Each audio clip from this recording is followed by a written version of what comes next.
bom dia. Sou professora Luciana do 5º ano do Centro Educacional Nildo Ferreira da Silva. Estamos aqui para mais uma videoaula de Geografia. Hoje nós iremos falar um pouco sobre a divisão política do Brasil. Como todos nós sabemos, o nosso país é um país bastante extenso, um país muito de uma população também muito grande, que nossas atividades principais são a agricultura e a pecuária. Então, para que essa administração se tornasse mais eficaz, o nosso país ele foi dividido em regiões, Aconteceu uma divisão regional política do Brasil. Vamos entender um pouco o que é regional. Regionalização é a divisão de um espaço ou território em unidades de área que apresentam um certo número de características comuns que a individualizam. Os critérios para a regionalização são vários, são os critérios físicos, políticos e socioeconômicos. Históricos das divisões regionais. A República Federativa do Brasil, segundo a Constituição Federal de 1988, compõe-se de 27 unidades político-administrativas, sendo 26 estados e um distrito federal, onde se localiza a sede do governo federal em Brasília. Na fase do Brasil agroexportador, desde o descobrimento até 1930, o poder político esteve o tempo todo controlado por um pequeno grupo que detinha também o poder econômico, seja por período colonial, no Império ou na primeira fase da República. Com as transformações ocorridas com a Revolução de 1930, provocaram necessidades inéditas na forma de organizar o país. Tornava-se necessário conhecer o território com seus recursos naturais, suas áreas favoráveis à nova economia e suas áreas com problema, para serem resolvidas.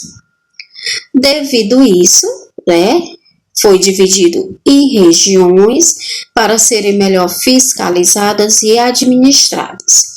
Nós temos o órgão, o IBGE, que é o Instituto Brasileiro de Geografia e Estatística, que é que tem todo o controle, sobre o nosso país, sobre questões geográficas, sobre crescimento de população, tudo que se refere às regiões, é fiscalizada pelo IBGE.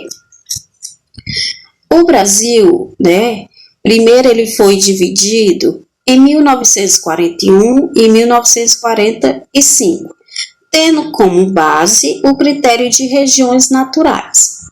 A divisão em vigor é a de 1969, com algumas alterações aprovadas na Constituição de 1988. A atual divisão está baseada no conceito de região homogênea, que é o conjunto de elementos naturais, sócios e econômicos, que é essa divisão que nós temos hoje, certo?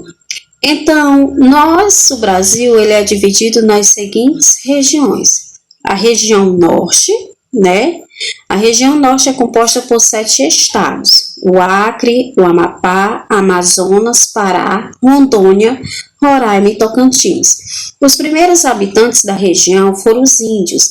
Em seguida, os espanhóis realizaram expedições que chamou a atenção para as riquezas de sua fauna e flora. Porém, no século XVII, chegaram os portugueses. Com a chegada dos missionários, foram formadas missões que mais tarde viriam se tornar cidades. A região Nordeste. A região Nordeste, com o maior número de estados da federação, é composta por Alagoas, Bahia, Ceará, Maranhão, Paraíba, Piauí, Pernambuco, Rio Grande do Norte e Sergipe. A região possui o segundo maior colégio eleitoral do país, perdendo apenas para a região sudeste. A história da região começou a ser contada já na época do descobrimento, em 1500.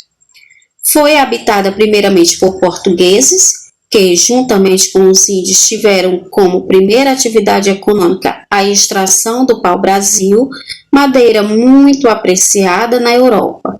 A cidade de Salvador foi a primeira sede do governo geral português. Nessa mesma época, o açúcar começou a ser cultivado em terras nordestinas e a partir então passou a ser o ponto forte da economia da região. O Centro-Oeste, com a segunda maior área entre as 5 regiões, a região Centro-Oeste conta com 4 unidades federativas: Mato Grosso do Sul, Goiás e Distrito Federal.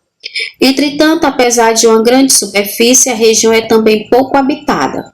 Possui a segunda maior densidade populacional do país, perdendo apenas para a região norte. Um dos motivos que justifica esse caso aponta primeiramente para a ocupação de regiões próximas ao litoral. Com a fundação da capital Brasília, a região começou a receber nos últimos anos um aumento populacional, principalmente no estado de Goiás. A região Sudeste, que é a mais populosa e industrializada do país, composta por 4 estados: São Paulo, Minas Gerais, Rio de Janeiro e Espírito Santo. Começou a ser povoada em 1532 por jesuítas portugueses que fundaram a Vila São Vicente. A partir daí começou a colonização da região, com uma forte relação entre índios, inicialmente os portugueses. No século XVII, houve o ciclo do ouro, que levou muitas pessoas para o estado de Minas Gerais. Tudo isso devido à crise da cana-de-açúcar no Nordeste. Quando a exploração do ouro entrou em decadência no século XVIII, a região passou a investir na cultura do café. E após a proclamação da República em 1889, a região tornou-se o centro financeiro do país. A região Sul, formada pelos estados do Paraná, Santa Catarina e Rio Grande do Sul, destaca-se por ser um grande polo turístico, econômico e cultural, sendo a segunda maior renda per capita do país, atrás apenas da região Sudeste. A região Sul também conta com uma população alfabetizada em torno de 93,7%, o melhor resultado entre as demais. A colonização sulista é em sua grande maioria de origem italiana e germânica, contando também com outras influências europeias, como espanhola e portuguesa. Todos esses povos que no processo de colonização encontraram na região um clima subtropical e temperado, ideal para o desenvolvimento de suas culturas. Fim, espero que vocês tenham gostado da aula, né? Iremos estudar cada uma dessas regiões com mais detalhes, né? Conhecer mais da sua cultura, da sua economia, da sua política. Faça uma leitura explicativa no livro, faça as atividades com bastante atenção. Até a nossa próxima aula.